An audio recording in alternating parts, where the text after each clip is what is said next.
lẹ́yìn tó tọrọ àforíjìn ilé-ìgbìmọ̀ aṣòfin Ọ̀ṣun gbẹ́sẹ̀ kúrò lórí ìrọ́kúnlé Sally Tibbot Consulting.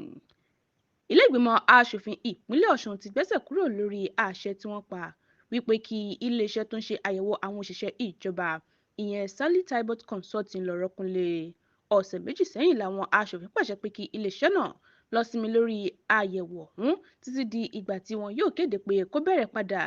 àṣẹ yìí kò ṣẹ̀yìn onírúurú ìwé ẹ̀sùn tí ó ti kọjá sí ilé-ìgbìmọ̀ aṣòfin nípa ìṣọwọ́ṣiṣẹ́ iléeṣẹ́ olùyẹ̀wò náà lábẹ́ ìdarí arábìnrin Sahadat Bakrin Ọ̀tún.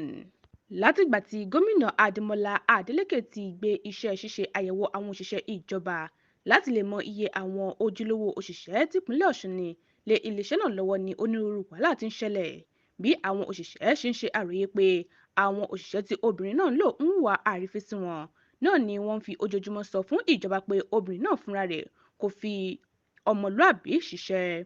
pápánbarì rẹ̀ ní bí àwọn olùkọ́ fásitì Ọ̀ṣun ṣe fẹ̀sùn kan obìnrin náà lọ́jọ́ Friday tí ó kọjá pé ó pe ọ̀jọ̀gbọ́n kan ní ọmọ àlè èyí tí ó ti fa ìfẹ̀hónúhàn ńlá.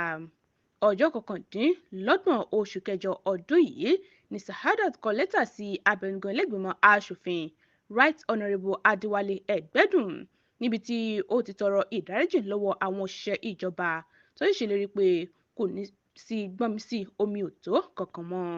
nínú àtijáde kan tí akọ̀wé ìròyìn fún abẹnugan Ọlámídé Tìámíyù fi síta lọ́jọ́ Sátidé ọjọ́ 9 oṣù kẹsàn-án ọdún yìí ló ti ṣàlàyé pé wọ́n ti yanjú aáwọ̀ tó wà láàrin iléeṣẹ́ náà àtàwọn òṣìṣẹ́.